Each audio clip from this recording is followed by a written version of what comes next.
روج باش گهدار و تماشاوانین بویر فیلم لسر پیلا 103.5 گهداری مدکن تماشای مدکن دریا رو پلامر بویر عربی خلقا خویا گلاوا سبه لگل و بردوام دکن بشی خویا هفوینی دست بیت کن مجارا ما دی اف و یکی تیارا گاندن آزاد لگل سندیکیا روزنامه‌وانین باشور کردستان دوی هفته داویه ده بلگه که لحف کرنه درباره کار روزنامه‌وانی ده امضا کرنه. او یک جی پشتی سردانا شانده یک جی یکی تیارا گاندن آزاد کو برز اوین یوسف بانگین سیدو هر دو هفسروکن یکی تی سردانا هرما کردستانی کربون امی برز بانگین سیدو را هفسروکی یکی تیارا گاندن آزاد و مجاری گنگ شبکن روش باش بخیر هاتی تسفکر روش باش شبوه و جبو تماشا گهدار وانین و گلک سپاس اما بحثا سردانا بکن برز بانگین و آلیه کو و خوندی باشور کردستانی کر بله بری ام بکفن داتاین برنامه همو کارمندین رادیوی لباکور و جهلاتی سوریه و تواهی کردستانی به مبستا ججنا رادیوی کو بری چند روزا بو ام راستی هاتنه همو کارمند همو کسین اونو چگهان روزنامه‌وانین در رادیویان دخابتن ججناوان پیروز دکم او روزلوان پیروز دکم هیویا سرکفتنش بو کار رادیوی لباکور و جهلاتی سوریه و تواهی کردستان دکم براستی او هفدیتن ما شخوا دمك دريجة ام لسروية كي دخابتن يعني اف قدر صالك ام دنافا دانوستاندن و پیوندیان دانا بسندیکای روزنامه‌وانین کردستانی سالا بری وکو کنگره کی چی بو لسر داخوازا وان فخواندنا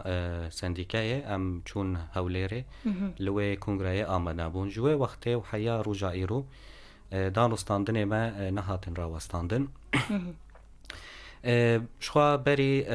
بری وی سردانا ام بکن ام وکی اختیارا کاندنا آزاد به اندام و مجلسین وی مدید کو پیوسته ام پیوندین خواه به باشور کردستانی وکو پرچه کش کردستانی هین زیده تر خورد بکن لورا حوجداری به سردانه کی بیرنگی هبو ما گلک سازی شخوا سردان وان کرن يعني دبنجه داد اساس دا سندیکای باشور کردستانی بو لی ما همو سازین کو تکلداری کاری راگهاندنه يعني چه مدیریت اعلام دبه چه وزارت روشنبیری دبه دناوا پرلمان دا کمیته یک جبور راگهاندنه هایم هر وها هنک کسایت هنک روزنامه‌وان هنک حوالین ما هنک کسین کو ام جبر دا ناز دکن ملور بوان را رونشت آرمان جو هیوین کشبوه هم چونه و داره مبوان را شیرو فکر مبوان را پار فکر وکو فرمیش خواه افسازی فرمی هاتن زیارت کرن ده گل ویداش خواه ام چون باجار سلیمانی جی لسلیمانی جی هنک ام بیجن سازی هبون دزگهین را کاندنی هبون ما اوجی سردان آوان کر باش گلو پشوازی یک فرمی هبو هم وی بپرسن جالیوان و پیشوازی یک فرمی ببیشن هبو شخوا اف هفدیتن ما هفدیتنی فرمی بون یعنی چه سندیکات به چه او کمیته به چه البرلمان به چه المدیریت اعلامی یعنی بری وقت اف گش هاتبون آماده کرن یعنی امه بچن کداره خبروان جه هبو یعنی با اوای کی فرمی او هاتن یعنی ام هاتم پیشوازی کرن شخوا دنافشان دایده ام وکی اختیار گهاندن آزاد چوبون لی دگل متجی هفسرو که بیوری راکاندنی یاری ببری خواسر حوالی معامر مراد اوجی بمرا چوبو یعنی وقت بیجن چاوا او وک حکومت سازین حکومی را کو اوجی هنک هفدیتن هنک نیرین هنک تشت بهافرا پار وکرن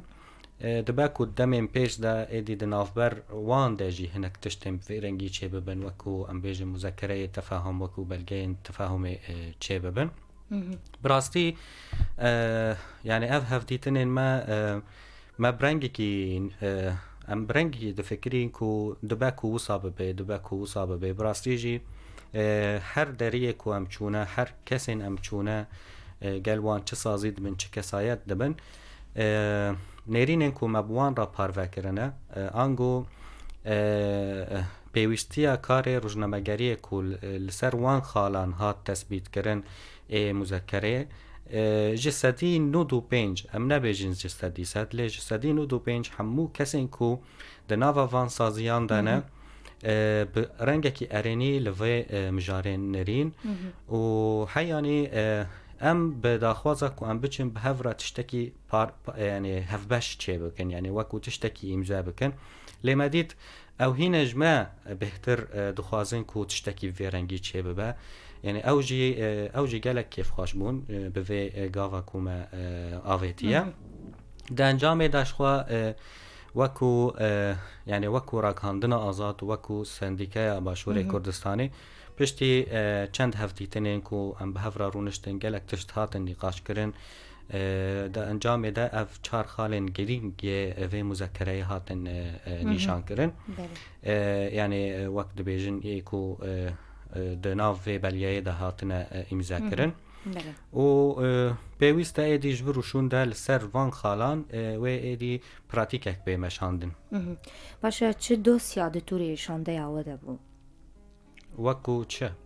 Hûn we çi buwan re nîqaş kiriyan çi dosya hebûn we dixwest hûn buwan re gengeşe bikin bibêjin? Belê yani gelek mijar hebûn yek yani ji bo ku hevkarî çê bibe ji bo ku bi rastî di navber me û Başûrê Kurdistanê de duwarê ragihandinê de çûndûn hatin çê bibe hêsankirina kar çê bibe pêwîst e ev wek dibe gelek xal hene yani yek mijar me ev yek gelekî nîqaş kir rojnamavanên li Başûr angul rojavayên ku dixwazin biçin her du aliyan hinek karê xwe hebin hinek kar bidin meşandin rojnamavanên li wir dixwazin werin vir lê astengî ji wan re çê dibin ev yek hatin nîqaşkirin yani eger em dixwazin bi rastî hevbeşiyek û karek çê bibe pêwîst e destpêkê em wekû rojnamavan li ser her du perçeyên Kurdistanê ku niha statûyek wê heye azadiyek li vir heye pêwîst e pir bi hêsanî biçin û werin yani mînak yani mesela em çûn hinek saziyên li wir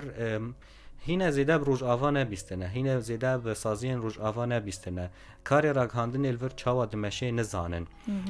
yani ji bo wan hinek tişt hene wek dibêje xamêdine nizanin çi ye ji ber çi ev ji ber ku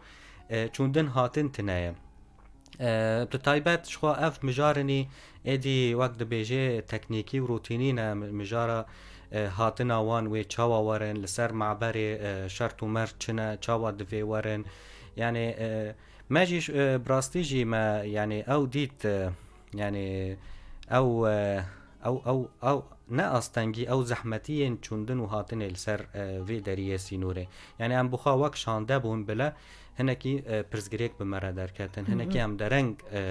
yani derbas bûn milê din pêwîst e ev astengî yan ev zehmetî nemîne çil aliyê sêmalka dibe çil aliyê fîşxabûrê jî dibe li ser vê bingehê ev xal hatin diyar kirin ku mekanîzme bê çêkirin ji bo ku çûndin û hatinê rojnamavanan hêsan bibe ya din jî ya herî giring jî jixwe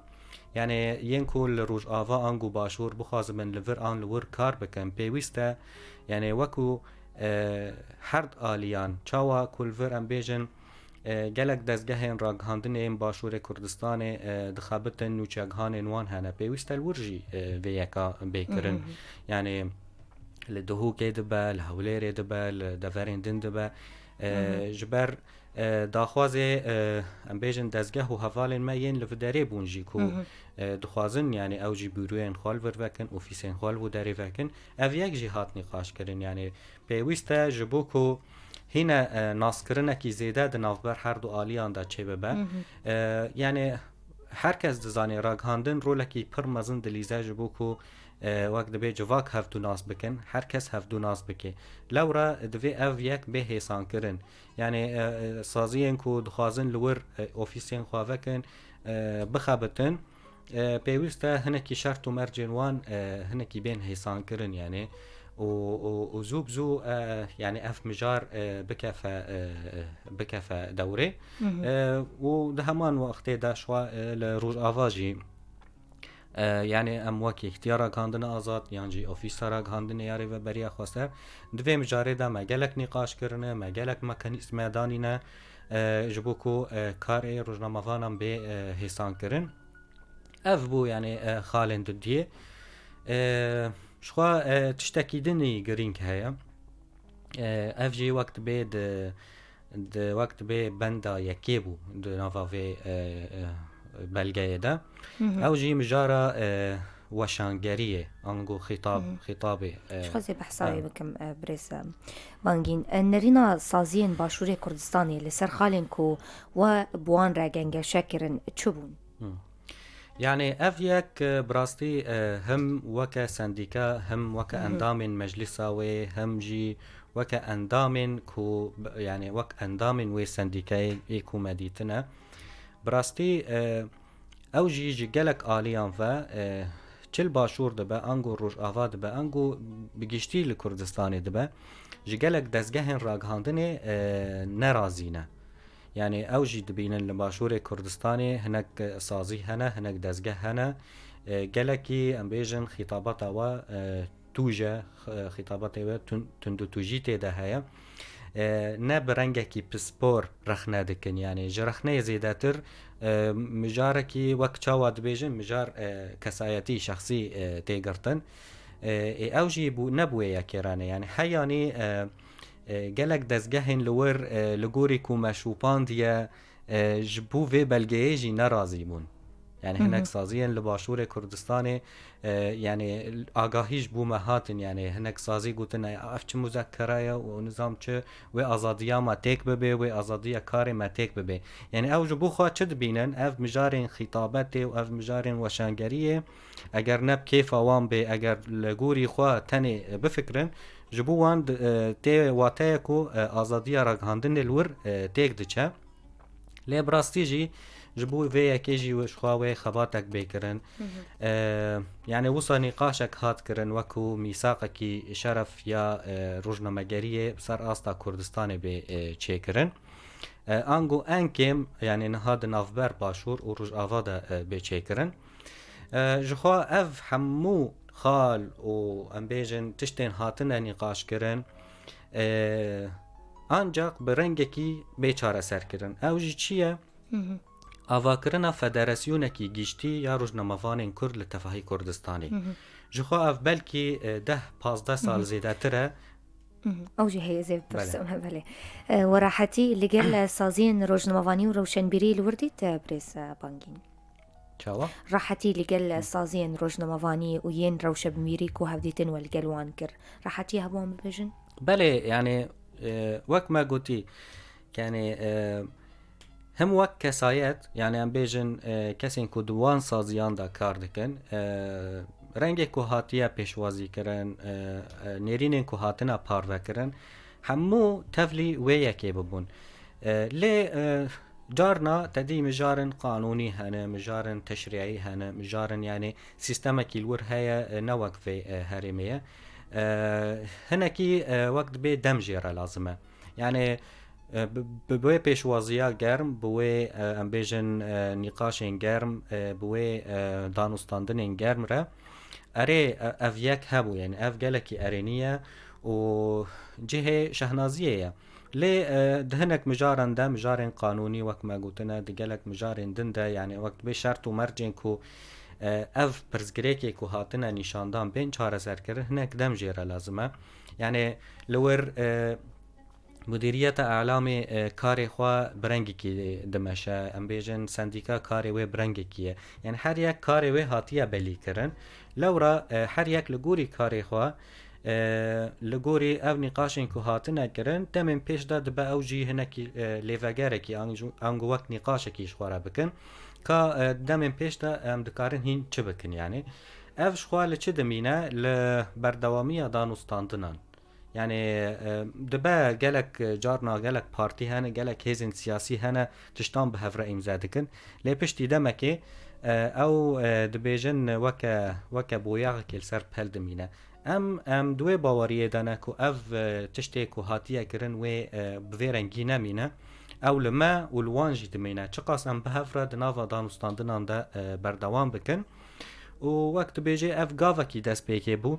ام نکارم بیجن و سدیست هر تشت بیمشاندن ام نکارم بیجن هما دوی مهیدا انگو دو مهم پیش دا و همو اف خال و بند بین سراراست کرن و بین اری کرن و امی چهار سریان جیرا ببینن جبر براستی جی کارک جیرا پیوسته کارکی هف بش جیرا پیوسته کو بی کرن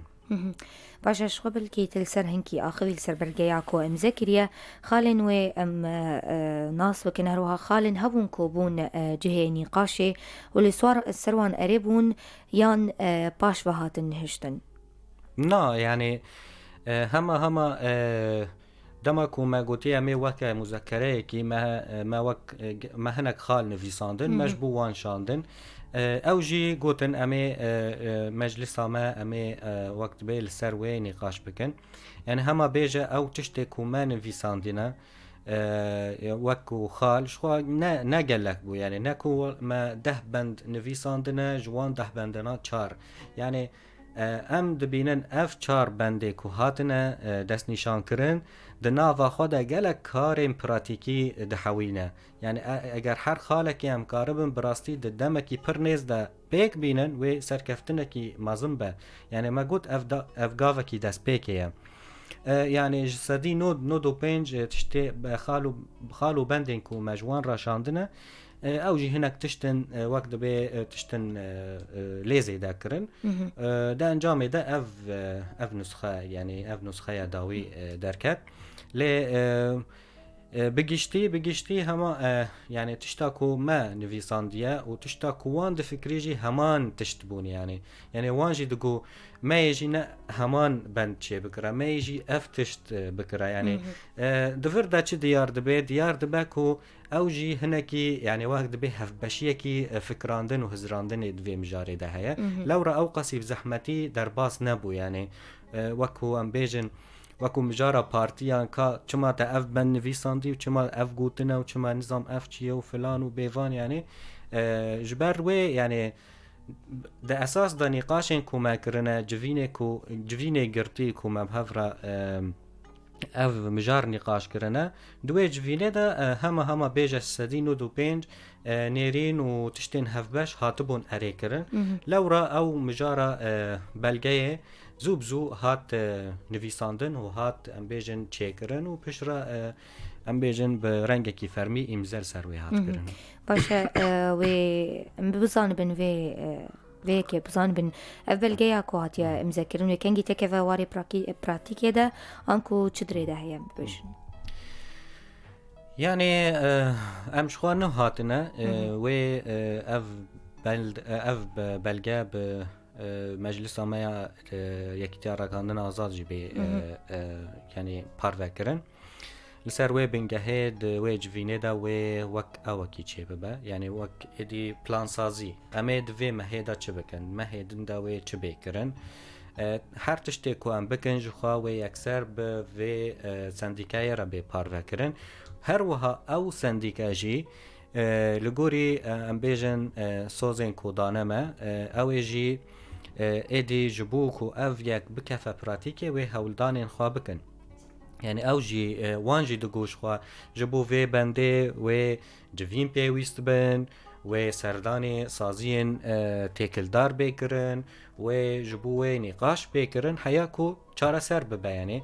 او جاليه خواده ام جاليه خواده و دباكو تشتني هفبش چه ببن تايبت او خالي ديار كريه وكا كونغرا وكا وركشوب وكا ام بيجن پرورده وكا ام بيجن منتدى چه ببن دبا نها دمين پیش دا ام وكو كومبونكي مازن چه بكن جبو روزنامه‌وانا اف شخوا وكا پلانكي مجبري سالكي دابو لي مجارة كورونا اف يك راوستان دبو دمي ام بهيفينا نها د جوين مي مجلس دا دما بي و پلان سازي در كافه لگوری و پلان سازی او یک و پیکواره و چاوا گنگ شایا گوتارا کینو ذکرشیان کو خطاب الكراهية دراغاندنا كردي دكر يعني او یک شخوا مجارکی گلک گرینگه وقت ما قد دسبيكا بندين خدا ما نفيسان يعني براستيجي هم جعالية مفا هم جعالية وامفا اف مجار گلکی به یعنی حساسیت هات نقاش کرن یعنی چاوا هات نقاش کرن کو براستی جی هم لسر روج آوا هم لسر باشور کردستان هر کس کت وی قناعته کو ایریش لسر باشور جی هنه لسر روج آوا جی هنه لورا پیوسته مدیای کردی لوان یعنی هر دو پرچیان وی که یعنی بر بچاوی خواه بگرن یعنی دوی ایریشن دجبری هف نه کرن دبی هنک گوتنین خواه یعنی بر چاوان را در باس بکن یعنی دوی وقت بیجی اگر مجارن رخنه هبن دبی رخنه برنگه کی بیجن پسپوری بی رخنه کرن یعنی وقت بلگه یعنی اف یک نایوی واتای کو اف بند و ریل بر رخنه و نظام تشتندم بگرنا لی پیوسته ده هنک مجارن پر حساس ده کو یعنی دما بیجن حساس چیه دما کو نوچهک آنگو گوتنک آنگو راپورک یکسر باندور السر وی جواکه دیگه یعنی جواکا باشور کردستان و روش آوا براستی گلک جهف نیزن لی جارنا راگهاندن هشتیه وی دوربونه چه بکه ما گوت روزنامه وان دما چوندن و هاتنی وان چه بلند نافبر هر دو آریان دا وی اف جوا کینزی داتر نزیکی هفدو ببه لورا یعنی دوی نقطه دا دوی هر کس یعنی هایدار به زانب اف راپور و چاوا خدمت بکه لی خدمت نکه یعنی مجاره کینه نکو مجاره کی وصا حسانه یعنی دما راپورک در که فیل سر روز آوا هنک تشتی نراسته دابن صورتکی چوت لگل جواکا باشور کردستان سر روز آوا چه دبه و همان تشتی لورجی جبر وی دوی اف یک بین یعنی های هر کسی جوان تشتان هبن مخابن یعنی هنک سازی هنه حیان هاجی وی یکی دکن لی دماکو اف ام بیجن بلگه ما امضا کری ایدی دمین پیش بکفه پراتیکی اف میثاق شرف صحفی هبی پیچه کرن پیوسته همو سازین هایی لسر وی یکی امضا کنجی یعنی چه تلویزیون دبن چه رادیو دبن چه دزگهن راگهاندن دبن اف خالن کو دمین پیش بین دیار کرن پیوسته لسر امضا بکن جبو کو وی یکی نکن یعنی تشتم في رنگی نه کرن اف شخوا ما قلت يعني دمك جيرا لازمه وخباتك في رنگی جيرا بيويستا لي وقت ما قلت يعني وقت يعني اوكي پر دريج دمكي پر دريج نقاش ما هاتا وقتان دنج بو وياكي جبر براستي بيويستا يعني انكم ما اف يكشي قلت يعني هنجارا مروف دبينا يعني إريشكي بسر ولاتكي عرب داتي حمو مديا عربي دبن ياك تباكو يعني خلاف نوان هبن ودناف برخوداج هف حزناكن وكسج كسي نارازية دراغ هاندنا واندا ليه دمام دبينن إريشكي بسر وان داتي حمو دبن ياك ليه ما كرت شما منا وصابن يعني نها و ایرو ده بشاف ایریشک بسر هوليري ده هاتیه موشک آویت نسر هوليري ده يعني هم ور و هم ور جهف دون ندورن يعني ایریشن کل سر ورداتین همان نامه ده روز آواجی ده بشن دنین کردستانی جبر و دوی مجاره ده دوی مدیا کردی براستی ده بخطکی خوی نشتیمانی خطکی خوی ام بیجن کردواری ده بچه کو خدمت الجبو گل کرد تفاهی بکه یعنی اگر نب وی رنگی با براستی جی ایریشن کو بسر مداتین ج ایریشن سربازی زیادتر ایریشن راگهاندن بسر مداتین امین کاربن وان ایریشان پوچ بکن لورا اف مجارکی گلک گرینگه دوی درباره داشخوا دبا يعني اف نتني وك خباتكي ما يجي يعني جده سالان دا جلك آلي هول ددنكو في مجاريجي بريا في فدراسيونا كو لسر هاتي امزاكرن جي بيكرن كونغرا نتاوية كردستان بري دمكي کنفرانسێکی ئۆنلاین لەسەر vەیەکێ چێگر مەدیایە کوردی نێزی 100 ڕۆژنەمەوانیش هەر چار پارچەین کوردستانی و ئەوروپا تەڤلێ ببوون ئەو ژی یعنی بمەبەستا کۆ وەکە جسمێکی نوح بێ چێکردن وەکە فەدەرەسیۆنێکی گشتیە ڕۆژنەمەگەرن شخوا دە دەربارێ vê خاڵێدا wê nîqaşên me bi van aliyan re jî çê bibin ka wan çi kir gîştin ku derê em çawa dikarin bi hev re bibin alîkar her yek ji aliyê xwe de çi dikarî bike ji bo ku ev bi rastî ev federasyona heyî ev yani ev cismê hanî karibe ronî bide yani êdî bi rastî bikefe pratîkekê û yani micarekî wek dibêjin girîng e. Ez vê bipirsim vê bala min kişand navê we ji xwe yekîtiya ragihandina azad e ne destpêk ne paşnav jî ên bêjin Kurdî têde tune ye ji xwe anî ser ziman we serdana perçeyek ji Kurdistanê kiriye we serdana sendîkeya rojnamevanên Başûrê Kurdistanê kir we li gel wan jî îmzeyek yan lihevkirinek kir nehat gengeşekirin ku wekû nemûne nav bibe yekîtiya ragihandina rojnamevanên Rojavayê Kurdistanê ev tiş nehat gengeşekirin li gel wan yan Na ev tiştekî hundirîn e yani girêdayî me ye wek yekîtiya ragihandina azad yani wê biryara di kongreyê me de têdayîn yani endamên me yên ku beşdarî kongreyê dibin ew wê biryarê didin ka navê wê bê guhertin ya na û di vê kongreya me yî pêncemîn de bi rastî jî ji bo nav hinek pêşniyar hebûn ku bê guhertin lê di dawiyê de nav wek xwe ma wek xwe yekîtiya ragihandina azad ma ev jî mijarekî ez dikarim bi vê yekê şîrove bikim yani yekîtiya ragihandina azad endamê vê yekîtiyê ne tenê Kurdin e Ereb jî hene Sûriyan jî hene ji pêkhateyên din jî hene lewra dema ku bêjin Kurd ango Kurdistanî wê gelek kes nikaribe beşdarî vê yekîtiyê bibe ji ber di esas de em weke yekîtiya ragihandina azad hemû rojnamevanên li Bakur û ji hilatî Sûriyê dixebitin em wan hemêz dikin ew dikarin bibin endamê me lewra ev yek dibe ku yani di demên pêş de pirsgirêkan çê bike li Başûrê Kurdistanê bi wê rengî ye yani dibêjin sendîkaya rojnamevanên Kurdistanê bi wê yekê binav dikin lê gelek saziyên din jî li derê jî hene yani weke vir jî em yekîtiya ragihandina azad hene saziyên din hene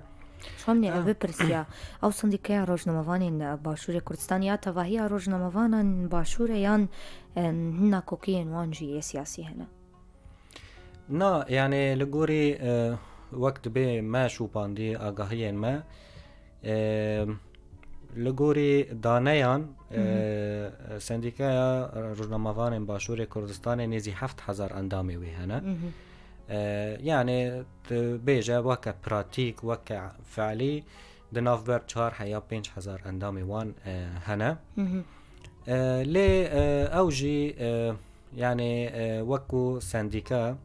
dibe ku herî zêde xebatên xwe li Hewlêrê pêktîne lê şaxekî wan li Silêmaniyê jî heye li wir jî kar û xebatê xwe dimeşînin lê ew jî li gorî me fêm kiriye ne tenê endamê wan yên Kurdin e rojnamevanên Kurd yên Iraqê jî hene yên Ereb jî hene heyanî çend rojnamevan hene ji Rojava jî bûne weke endamên wan e yani erê navê wan wekû Kurdistanî ye lê li gorî me fêm kiriye gelek rojnamevanên Iraqî jî di nava wan de cihê xwe digirin Baş e em bên ser gengeşeyê û ser hevdîtinên we nakokiyên siyasî bilêzbangîn bandor li hevdîtinên we dikirin gelo yani tiştekî wisa dîrekt mubaşer nehat kirin yani rûniştinê me gelekî wisa nerm bû sohbetekî hevaltî bû me bi hev re ev tişt nîqaş kirin yani em û wek sendîka dibe ku yani wekû Mudîriyetê Î'lam wekû Wizareta Rewşenbîrî wekû saziyên din dibe hinek mijarên din bandor li ser kiribe lê li gorî em çûn û em hatin û li derê bû ti ewekî wisa yani mijarekî siyasî ango hinek bûyerên ku çêbûne لسر باندور کربه تخمین ناکم چه ببه جبر براستی جی يعني جار جاران جبو مذاكرنا بلجاين بفيرنجي دباكو مهك ودمه هناك برخوا بدن لي إما هما تشاوا ما نقاش كر ما هناك تشت بهفرة نقاش كر ما قوامي تشتكي بهفرة إمزا بكن وزوبزو ما يعني كاري خو خلاص كر وأمهاتن يعني دبا جارنا هناك آليين سياسي فكراندن دكن تشيا اف نت تشيا اف لي دنیقاشن ماذا أفيك هات كرنجي يعني أم روجنامافانن أم سنديكاي روجنامافانن بيويست أم وكا روجنامافان و سنديكاي روجنامافانن تف بكرن يعني نها د مجلسا سنديكاي باشور كردستان دا وكو چاوا ما قد مجلسا ما يانجي اندامن مج بيك هاتين دن هنا يعني مجلسا وان ينكو د بپارتیا پدکیرا دانستاندن دکن هنه ین کو بیانا کیرا هنه دانستاندن دکن ین سوریان هبون یعنی شخو اندام کی مجلس ی سوریان بمرا آمده بو ین عراقی عرب دناوان دا هنه لی تاوی ویا که دما کو او کوم دبن وکا ام بیجن مجلس یعنی وکا سندیکا کاری خود ماشینن یعنی او تشتين خوين حزبي بيوستا يعني الآلية كي بهلن دماتين سنديكا دبي وكو سنديكا كارو خبر شرطو مرجين وان تنبون يساسيا روجنامافانين باشور كردستاني شرطو مرجين وان دا آلي نقاش هدن ببجن تشتك هبو يعني نا تشتك تنبو يعني ما تشاوا تنسيخ قربو ما قلت بو امي فلان روجيبين وامچون وامرونشتن ونقاشين ما تشيبون شخوا وکه شانده ما و ین مجلس عوام بهفرا او رونشتن وک ما قلت يعني او خالن کو هاتنا ديار کرنجي يعني هما بيجا جسدي نود اموان ده همان يعني ده همان هواي دابون ده همان فكري دابون جبروي يعني تشتكي كو ام بيجن دانوستاندن و اف دبا و اف نابا و چما اف گوتن نویساندی یانجی فلان و یانجی نظام چه تشتكي فيرنجي نهاد گوتن جبر براستی نقاشن ما ينكو هاتنا کرن گلک وصا بزلالی بو گلکی وصا فکری بو هات النقاش کرن لو راجي يعني تأستنجي چه نبون باشا دما مجي بداوي وده چه برنگي كورد او فدراسيونا روجنامافانين كردستاني گرد مرا پارو که بحسابي بابتي که او چاوائي کنگي بيل دار خستن گر پرچكي تل سر باخوه يعني دار خستنا وي هين زويا مجاركي كاركي پر مازنجيرا بيويستا وك ما قلتيا دمم بريدا يعني دباكو بدهن صالان جي سر فيها كي كارو خبات تيكرن يعني لا أوروبا جرك جاران فيها كهاتيا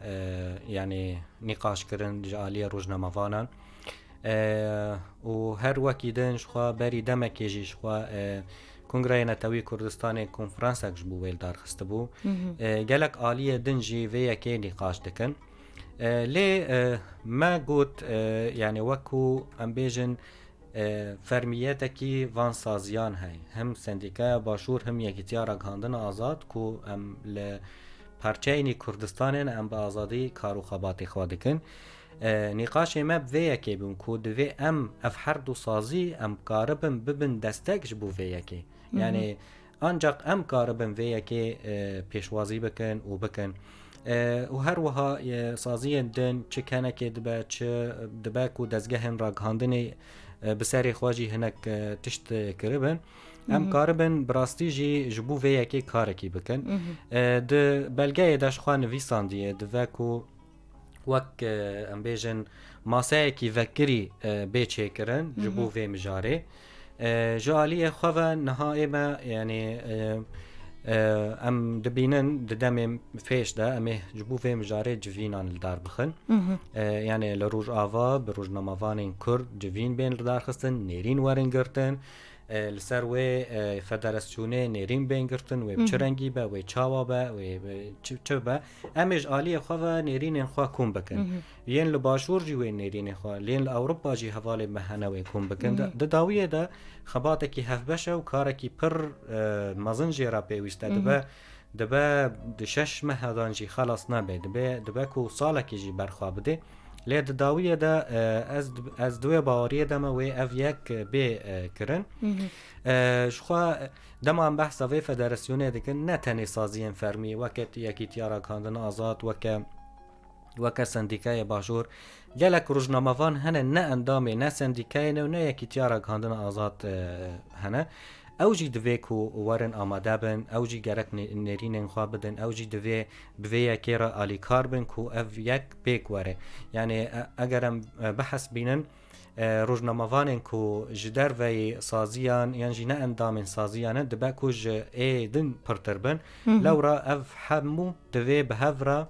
نقاش بیکرن نرین بینگرتن لسر وان نرینان شیروه بینکرن کاب چرنگی اف یک بیک وره و بچرنگی با کارکی دوف دریج جرا پیویسته باشد بالا و دهه کو هون سندیکه روزنامه‌وان کردستانی و خوندی روجاوای کردستانی بکن؟ بله براستی وقت ما گوتی ج سالک و ورفه ام هر هول ددن وسط چالاکیه کی بکن سازیان لباشور وان وخوینن روز آوا کسایت و روزنامه‌وان سر بخواین لوداره وخوینن جبو هنک مجارن یعنی دبا کو جبو مجاره و فدراسیونه جی ام کومبینا کی مازن لور چه بکن به تایبت پشتی مهک دو مهدبه اف مجاره کرونا جی هدی رابه به یکی یعنی اف دبنگه دا کاری مبو مدخواست بکره یعنی وخوینن تایبت پشتی کو ام چون کنگره هولیر آمده بون ما خواستم چه بکن لی براستی جی و مجاره کرونا همی جیان راوستان ندوره تبا دمکی گلک نیزده بیجیم تشتکی ویرنگی ارگانیزه بکن و براستی وانجی دخواست یعنی وانجی دخواست چه سازین لور هبون مرا قوی یکی دکن دخوازن ورن لور روش آوا ببینن چه هیا چتنه کار چاواتی مشاندن لورا یعنی امید زودترین دم داشت بو و مجاره جی کارکی بکن برسامنی داوی پروژین و این دما پیش ده چنه و سردان هین هبن؟ هلبت وی سردان هبن بطایبت اف یک جی به سندیکای راحت نقاش کرن بری دمکی ما وک اندامتی جبو فدراسیونا روزنامه‌وان جهانی شاند بو فیج ویرد بن ای اف جی لی براستی لگوری شرط و مرجنوان دگوتم پیویست ناک استاتوی کی سیاسی هبه کو ام ببن اندامه وان اف یک جی بوان راحت نقاش کرن جبر سندیکای باشور اندام وان یه فیجه وان جی شخوا گوت یعنی تشتا کوش دستی وان بی وی کارب یعنی وی آلی کاربن بمرا کو جاره کیدن ان امدانتی خوا بشینم وی سندیکای ناف دولتی جبو کو ام کارب ببن اندام جبر یعنی اندامتی اسازی کی ویرنگی و هلبت سودکی مزن بیج مره و فایده کی مزن بیج بومه به تایبت دمجاره آواکرنا فدراسیونه کی جبو مدیای کردی و سودکی مزن بیج بومه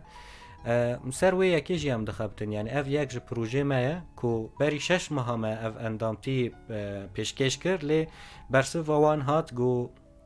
جبر هنک شرط و مرجن سیاسی لباکور جهلاتی سوریه هی ندیارنه ام نکارن و بکن اندام لیامل سر و یکی جی بخبتن جبو کو ام ببن اندام و سازیه اف یک وقت بیج پروژه ما یم بنگهینه و جخواد به اوای کی یعنی راست اف خالن کو مل سر امضا کرن حمول پیش ما پروژه یعنی هر خاله کی وقت به داتین و تلی شیروه بکی ببینه دناو خدا گلک کار و پروژه و تشت تینه اف یک شخوا هین ماشي يعني وكا مجلس وكا اختيار كاندن آزاد حيام لهف كون ببن ام جي درباري ويدا هنك بريار بدن بريار بين داين ايدي پلان سازي وي بيچي کرن تداوی دا گلک سپاس بریز بانگین سیدو افسرو که یکی تیارا کاندن آزاد سپاس بو هاتناوه کهدارو بینرین بویر افم ام لور بداوید کن بشه خیف ببینی لبندی مبن پشتی بنا برا کرد